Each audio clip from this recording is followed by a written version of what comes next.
નમસ્કાર વિદ્યાર્થી મિત્રો, ગુડ આફ્ટરનૂન. આપણે ધોરણ 6માં પાઠ પહેલો પૂર્ણ કર્યો. હવે પાઠ બીજો, જેનું નામ છે આદિ માનવથી સ્થાયી જીવનની સફર. આદિ માનવથી સ્થાયી જીવનની સફર, એ પાઠ હવે આપણે અહીંયા આજે ચર્ચા કરવાનો છે. તો પાઠ ઉપર ધ્યાન રાખો. આદિમાનવથી સ્થાયી જીવનની સફર એટલે કે મેં તમને અગાઉના પાઠમાં સમજાવ્યું હતું કે આપણા પૂર્વજો પહેલાં આપણી જેમ એની રહેણી કહેણી હતી નહીં. એ આદિમાનવનું જીવન જીવતા હતા, એટલે કે ભટકતું જીવન. તેમને કોઈ સ્થાયી જીવન હતું નહીં, અને જ્યાં તેને ખોરાક મળે અને પાણી મળે ત્યાં તે થોડો સમય પસાર કરે, અને પછી ત્યાં પાણી અને ખોરાક ખૂટી જાય એટલે તે બીજે પાછો સફર કરે. હવે આદિમાનવ એટલે પહેલાં તો કોણ? કે પહેલાંના સમયમાં આદિમાનવ જે છે, એટલે કે આપણા પૂર્વજો છે, એ આપણા જેવું જીવન જીવતા ન હતા. તો તમને એવો પણ પ્રશ્ન થશે કે કેવું જીવન જીવતા હતા? તો આપણા પૂર્વજો જે છે એ સમયે કપડાને બદલે વૃક્ષના મોટા પાન એ શરીર પર વીંટાળીને ફરતા, તેમજ ખોરાકમાં તેઓ કાચું માંસ, ફળફળાદી અને બીજી જે વનસ્પતિ હોય એ ખોરાક તરીકે ઉપયોગ કરતા હતા. તો એ પછી આદિમાનવમાંથી સ્થાયી જીવનની સફર એની કઈ રીતે થઈ, એના વિશેની આપણે અહીંયા આ પાઠમાં ચર્ચા કરવાની છે. તો જુઓ, જયવીર તેના પરિવાર સાથે ગાંધીનગરથી જામનગર ટ્રેનમાં જઈ રહ્યો હતો. બારી પાસે બેસીને તેણે રસ્તામાં વૃક્ષ, બળદગાડા, ઊંટલારીઓ, રિક્ષા, બસ, ટ્રક અને ટ્રેક્ટર જોયા. તો તેણે તેના કાકાને પૂછ્યું કે આ વાહન વ્યવહાર ક્યારથી શરૂ થયા હશે? તેના કાકાએ તેની પીઠ પર હાથ મૂકીને કહ્યું કે આપણે જે રેલવેમાં મુસાફરી કરીએ છીએ તે ભારતમાં આશરે 150 વર્ષથી ચાલે છે. એટલે કે આપણે આ જે વાહન વ્યવહારમાં જે મુસાફરી કરીએ છીએ એ આશરે કેટલા વર્ષથી ચાલે છે? 150 વર્ષથી. અને તું જે વાહનો રસ્તા પર જોઈએ છે તેમાં બળદગાડા સૌથી જૂના છે. એટલે કે રેલવેની મુસાફરી કરતા હતા જયવીરને, તો રેલવેની શોધ આશરે કે 150 વર્ષ પહેલાં થઈ ગયેલી મનાય છે, અને બળદગાડા જે છે સૌથી જૂના છે. તે પહેલાં હજારો વર્ષ પહેલાંના માનવી પાસે આવવા જવા માટેના કોઈ જ સાધન ન હતા. પહેલાંના સમયમાં માનવી પાસે આવવા જવા માટે જ્યારે કોઈ સાધનો ન હતા, ત્યારે તેઓ એક સ્થળેથી બીજા સ્થળે પગપાળા જતા હતા. ત્યારે એ લોકો એક સ્થળેથી બીજા સ્થળે કેવી રીતે જતા હશે? તો પગપાળા જતા હતા, એટલે કે ચાલીને જતા હતા. આપણો નવો મુદ્દો છે, પહેલો મુદ્દો છે આપણો. હવે આપણે પાઠ ઉપર આવીએ છીએ, બરાબર? તો આદિમાનવ અને એનું ભટકતું જીવન. આદિમાનવો એટલે ખૂબ જ જૂના સમયના માનવો. આદિમાનવો એટલે કે ખૂબ જ પહેલાંના માણસો. આશરે કેટલા વર્ષ પહેલાં? 20 લાખ વર્ષો પહેલાંના આદિમાનવો ભટકતું જીવન જીવતા. આશરે 20 લાખ વર્ષની વાત છે. હવે હજારોની નહીં પણ લાખો વર્ષની વાત છે. હજારો વર્ષો પહેલાંની વાત નથી થતી. આ તો લાખો વર્ષ પહેલાંની વાત થઈ છે. એટલે કે 20 લાખ. આશરે કેટલા વર્ષ પહેલાં? 20 લાખ પહેલાં જે આદિમાનવો છે એ ભટકતું જીવન જીવતો અને શિકાર કરીને પોતાનો સમય વ્યતીત કરતા. અને શિકાર કરી અને પોતાનો સમય પસાર કરતા હતા. એટલે કે એ સમયમાં આપણે અત્યારે જેમ કામ ધંધા જઈએ છીએ, કોઈ પણ વ્યક્તિ છે એ નવરું ના બેઠું હોય. અત્યારે દરેક વ્યક્તિના પોતાનો ક્રમ અનુસાર રોજે રૂટિન હોય, આપણો આખો દિનચર્યા હોય. આપણી સવારમાં ઉઠવું અને પછી કોઈ ઓફિસે જતું હોય, કોઈ નોકરીએ જતું હોય, તો કોઈ પોતાનો ધંધો હોય તો એ ધંધાર્થે જતા હોય. પણ આપણો 20 લાખ વર્ષ પહેલાંનો આદિમાનવ પોતાનો સમય આખો દિવસનો કેવી રીતે પસાર કરતો? શિકાર કરીને. માનવીની આ અવસ્થાને હન્ટર એન્ડ ગેધર્સ એટલે કે શિકાર કરવો અને એકઠું કરવું. માનવી એ સમયે આદિમાનવ એટલે કે ભટકતું જીવન જીવતો અને શિકાર કરીને પોતાનો સમય પસાર કરતો. આ અવસ્થાને કઈ અવસ્થા કહેવામાં આવે છે? શિકાર કરવો અને એકઠું કરવું કહેવામાં આવે છે. હવે કયા કયા પ્રાણીઓનો તેઓ શિકાર કરતા હતા? આ પણ તમને પ્રશ્ન તરીકે પૂછાય છે. જો અહીંયા મેં તમને કાઉન્સ કરેલો છે, બરાબર? અહીંયા કાઉન્સ કરેલો છે, જો અહીંયા, બરાબર? તો આદિમાનવ હરણ જેવા જંગલી પ્રાણીઓ, માછલી અને પક્ષીઓનો શિકાર કરી તેમજ કંદમૂળો અને ફળોને એકત્રિત કરી ખોરાક મેળવતા. પહેલાંનો આપણો આદિમાનવ છે એ હરણ જેવા જંગલી પ્રાણીઓનો શિકાર કરતો તેમજ માછલી અને પક્ષીઓનો શિકાર કરતો અને કંદમૂળ તેમજ ફળો એકઠા કરતો અને આ રીતે પોતાનો ખોરાક મેળવતો.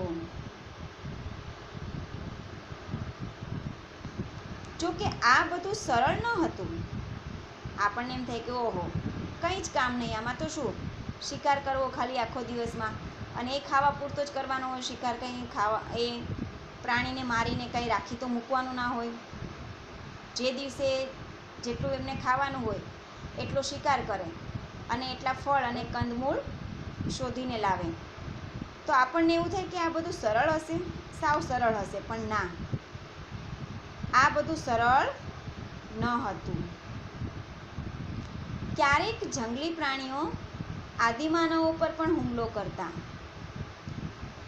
ક્યારેક એવું બનતું કે જંગલી પ્રાણીઓ આદિમાનવો ઉપર પણ હુમલો કરતા હતા. કારણ કે અત્યારે પણ તમે હાલમાં જુઓ કે જંગલમાં કોઈ પ્રાણી, તમે જંગલમાં જાઓ તો તમે જંગલમાં ડરો જતા. કેમ કે જંગલી પ્રાણીઓ છે, તો એ જંગલી પ્રાણીઓ કદાચ તમારા પર હુમલો કરે તો એનો ડર લાગે ને. તો એ સમયમાં પણ એ સરળ ન હતો શિકાર કરવો. કારણ કે પ્રાણીઓ જે છે એ ક્યારેક એવું પણ બનતું કે આદિમાનવો પર હુમલો કરતો. વળી દોડવામાં ખૂબ ઝડપથી હોવાથી કેટલાક પ્રાણીઓ સરળતાથી આદિમાનવોના હાથમાં આવતા નહીં. વળી એવું પણ બનતું કે પ્રાણીઓ જે છે એ દોડવામાં વધારે ઝડપ હોય પ્રાણીઓને. તેથી ઘણીવાર એવું પણ બનતું કે પ્રાણીઓ સરળતાથી આદિમાનવોના હાથમાં આવતા નહીં.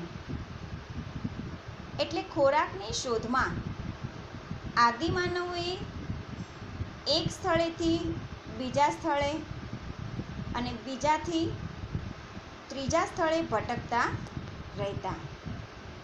અને આ રીતે ક્યારેક એવું પણ બનતું કે આદિમાનવો શિકાર કરવા જાય તો ઘણીવાર પ્રાણી જે છે એ આદિમાનવો પર હુમલો કરતું.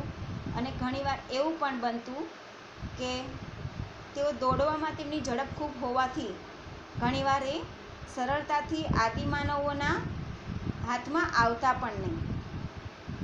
અને તેથી ખોરાકની શોધમાં આદિમાનવોને એક જગ્યાએથી બીજી જગ્યાએ અને બીજી જગ્યાએથી ત્રીજી જગ્યાએ એમ ખોરાક માટે ભટકતું રહેવું પડતું.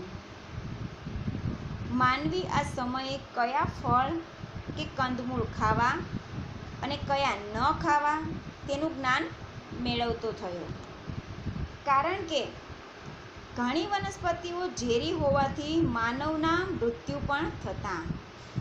એ સમયે આદિમાનવોને વનસ્પતિનું જ્ઞાન ન હતું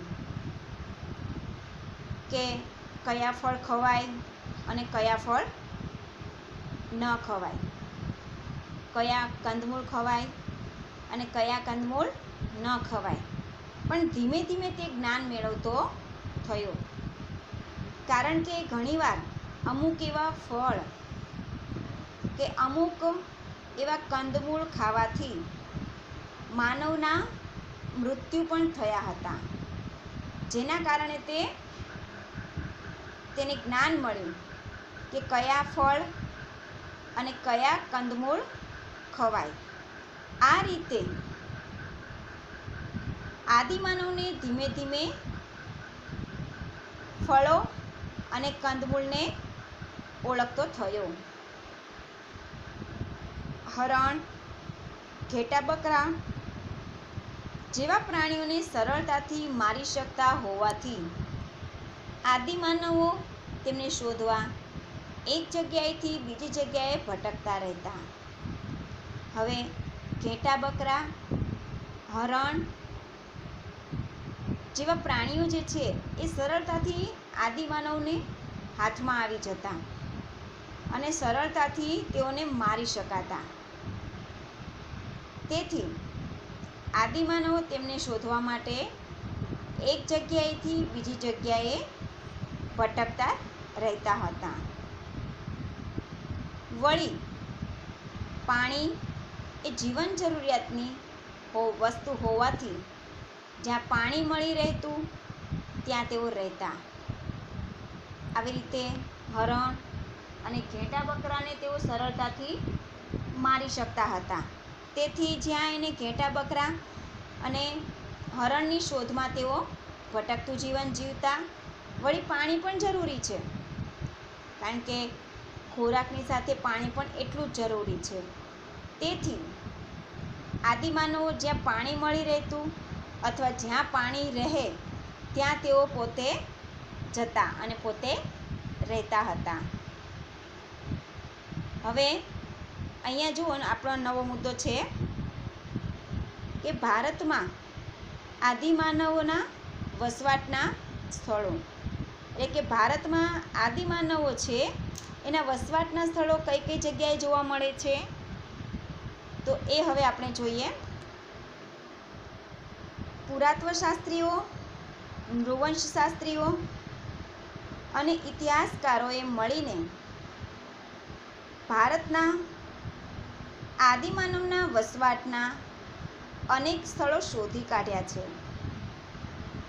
પુરાતત્વશાસ્ત્રીઓ અને નૃવંશશાસ્ત્રીઓ જે છે અને ઇતિહાસકારો આ બધાએ મળી અને ભારતના જે એટલે કે ભારતમાં જ્યાં પહેલાંના સમયમાં એટલે કે 20 લાખ વર્ષો પહેલાં આદિમાનવો ક્યાં વસવાટ કરતા હતા એના સ્થળો જે છે એ અનેક સ્થળો શોધી કાઢ્યા છે.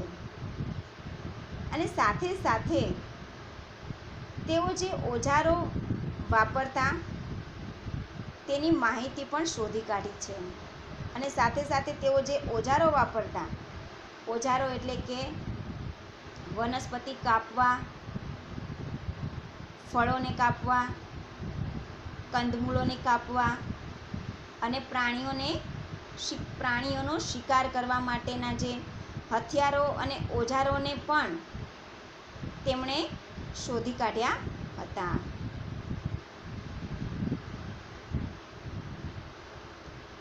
તેઓ પથ્થર અને લાકડાના હથિયારો અને ઓજારોનો ઉપયોગ કરતા. આદિમાનવ શેનો ઉપયોગ કરતા હતા? પથ્થરો અને લાકડાના હથિયારોનો ઉપયોગ કરતા હતા. અને ક્યારેક હાડકાના ઓજારોનો પણ ઉપયોગ કરતા હતા. જો આ મેં તમને કૌંસ કર્યો છે અહીંયાથી અહીં સુધી, તો આ તમારો પ્રશ્નનો જવાબ બને છે. માટે મેં કૌંસ કર્યો છે કે આદિમાનવો કયા હથિયારો અને કયા ઓજારોનો ઉપયોગ કરતા હતા. એ તમને પ્રશ્ન પૂછાય તો જવાબ છે કે આદિમાનવો પથ્થર અને લાકડાના હથિયારો અને ઓજારોનો ઉપયોગ કરતા.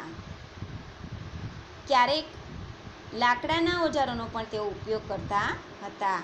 એટલે કે આદિમાનવો હથિયારો તો પથ્થર અને લાકડાના ઓજારો અને હથિયારનો ઉપયોગ કરતા, અને ક્યારેક હાડકાના ઓજારોનો પણ ઉપયોગ કરતા હતા. એટલે કે જંગલી પ્રાણીઓ છે તેમને મારી અને તેમના હાડકામાંથી પણ તેઓ ક્યારેક ઓજારો બનાવતા, અને આ રીતે તે ઓજારોનો પણ ઉપયોગ કરતા હતા.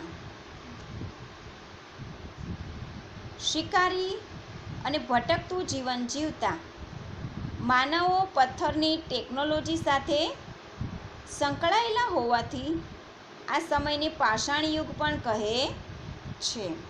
આ પણ પ્રશ્ન પૂછાય છે કે આદિમાનવોના સમયને પાષાણ યુગ શાથી કહેવામાં આવે છે.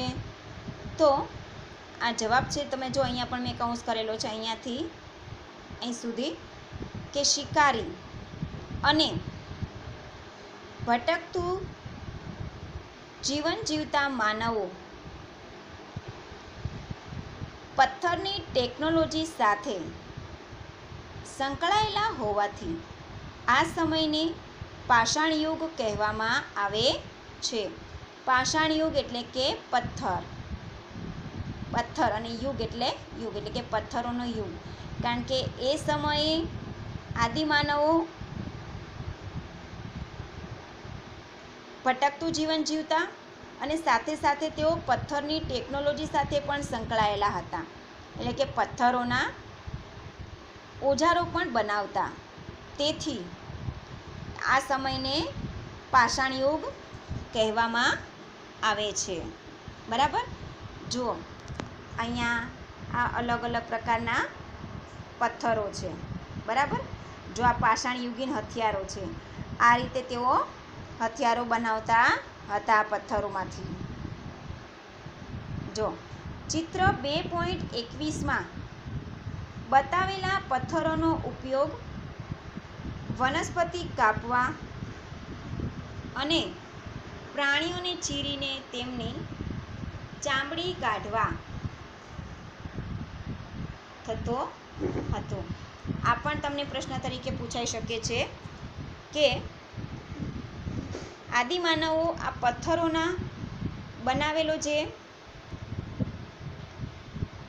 હથિયારો છે એનો ઉપયોગ શેના માટે કરતા હતા. તો આ પથ્થરોનો ઉપયોગ તેઓ વનસ્પતિ કાપવા, પ્રાણીઓને ચીરીને તેમની ચામડી કાઢવા અને આદિમાનવ વૃક્ષની છાલ અને પ્રાણીઓના જે ચામડા છે એ શરીર પર ઢાંકવા તેનો ઉપયોગ કરતા. એટલે કે પથ્થરોનો ઉપયોગ વનસ્પતિ કાપવા અને પ્રાણીઓને મારે એટલે કે શિકાર કરે પછી તેની ચામડીને ચીરીને કાઢવા માટે આ પથ્થરોનો ઉપયોગ કરતા. અને તેઓ પહેરતા શું? વૃક્ષની છાલ અને પ્રાણીઓના ચામડા ચીરીને તેઓ શરીર ઢાંકતા. કારણ કે અતિશય જ્યારે ઠંડી હોય તો પ્રાણીઓ જે પાંદડા છે એ પાંદડાથી કંઈ ઠંડી સહન થાય નહીં. તેથી તેઓ શું કરતા કે પ્રાણીઓનો શિકાર કરી અને તેના ચામડા છે એનાથી તેઓ શરીર પોતે ઢાંકતા હતા. પછી નવો આપણો મુદ્દો છે કે ભારતના પાષાણકાલીન માનવ વસાહતોનો આ નકશો છે. બરાબર, જો આ નકશો છે, બરાબર, આ પુરાતન સ્થળોનો નકશો છે. હવે એની નીચે આપણે નવો મુદ્દો છે એ જોઈએ. આપણે તમને જણાશે કે ભારતમાં ઘણી બધી જગ્યાએ આદિમાનવો રહેતા હશે. આપણને એટલું આપણે જાણી શકીએ કે ભારતમાં ઘણી બધી જગ્યાએ આદિમાનવો રહેવાના પુરાવા મળેલા છે.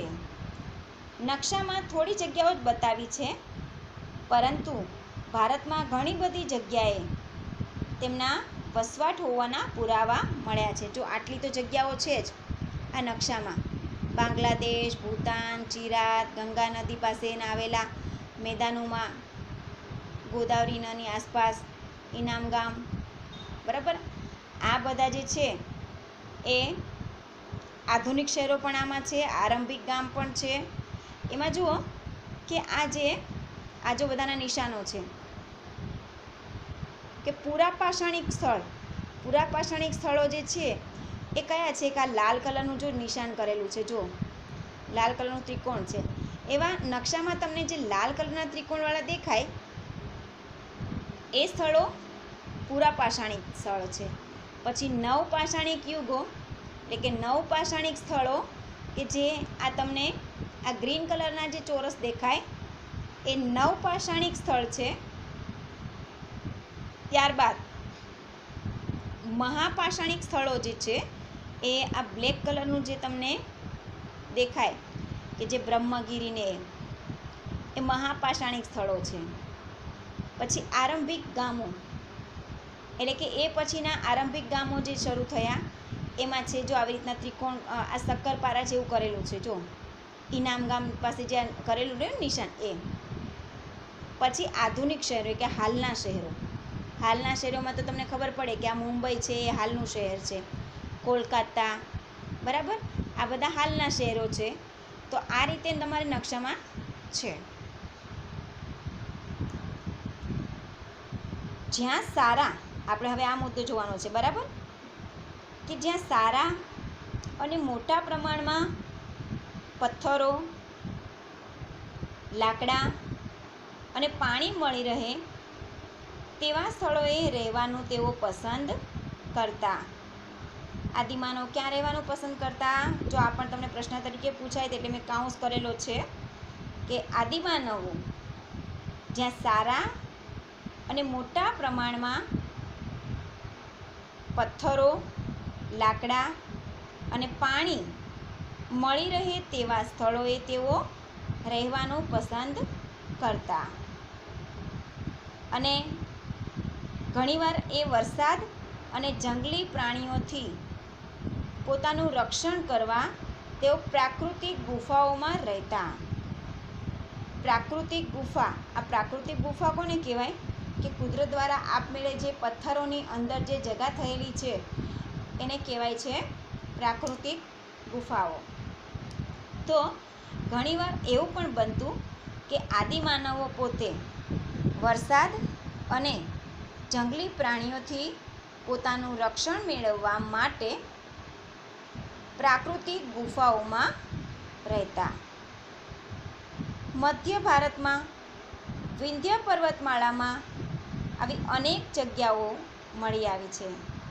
મધ્ય ભારતમાં જે વિંધ્યાચળ પર્વત છે આપણો, આ વિંધ્યાચળ પર્વતમાળા જે છે ત્યાં અનેક આવી ગુફાઓ મળી આવી છે કે જ્યાં આદિમાનવોના રહેવાના પુરાવા મળી આવ્યા છે. નર્મદા નદીની આસપાસના પ્રદેશોમાંથી પણ આવી જગ્યાઓ મળી આવી છે.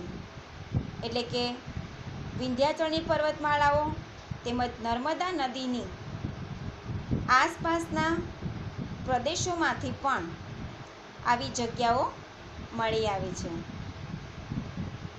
તેમજ ભીમબેટકા, હાલમાં જેને આપણે મધ્યપ્રદેશ કહીએ છીએ તે મધ્યપ્રદેશ, એટલે કે ભીમબેટકા આદિમાનવોના વસવાટ માટેનું ઉત્તમ સ્થળ મળી આવ્યું છે. ભીમબેટકા જે છે એ ગુફા છે, તો આ ભીમબેટકાની ગુફાઓ જે છે એ આદિમાનવોના વસવાટનું એક ઉત્તમ સ્થળ મળી આવ્યું છે. તેની ગુફામાં આદિમાનવે દોરેલા પક્ષીઓ, હરણ, લાકડાના ભાલા, વૃક્ષો, માનવોના લગભગ 500 જેટલા ચિત્રો મળી આવેલા છે અને જે પ્રાકૃતિક રંગો વડે દોરેલા છે. હવે આ પણ તમને પ્રશ્ન પૂછી શકાય છે કે ભીમબેટકાની ગુફાઓમાં આદિમાનવના કયા પુરાવા મળી આવે છે? તો અહીં ભીમબેટકાની ગુફામાંથી આદિમાનવે દોરેલા પક્ષીઓ, હરણ, લાકડાના ભાલા, વૃક્ષો અને માનવોના લગભગ 500 જેટલા ચિત્રો મળી આવ્યા છે અને આ ચિત્રોમાં પ્રાકૃતિક રંગો વડે તે દોરેલા છે. પ્રાકૃતિક રંગો વડે દોરેલા છે. જો આ છે ભીમબેટકાની ગુફા, આ છે ભીમબેટકાની ગુફા, બરાબર. જો આ દેખાય છે, બરાબર. જો આ જે છે અંદર જવાનો રસ્તો છે, બરાબર. નવો મુદ્દો છે હવે આપણો અગ્નિ અને ચક્રનો ઉપયોગ અને શોધ. હવે ધીમે ધીમે આદિમાનવો જે છે ખોરાકને રાંધતો થયો અને એક જગ્યાએથી બીજી જગ્યાએ જવા માટે તેણે વાહનોને, એટલે કે પ્રાણીઓને તેમણે ચક્ર સાથે જોડ્યા અને એક ગાડી જેવું સાધન બનાવ્યું કે જેના કારણે આદિમાનવ એક જગ્યાએથી બીજી જગ્યાએ ઝડપથી જઈ શકે. દક્ષિણ ભારતના કુર્નુલમાં મળી આવેલી આદિમાનવોની ગુફામાંથી રાખના અવશેષો મળ્યા છે. હવે આપણને કેવી રીતે ખબર પડે કે તેઓ રાંધતા શીખ્યા હતા અને તેમણે અગ્નિની શોધ કરી હતી?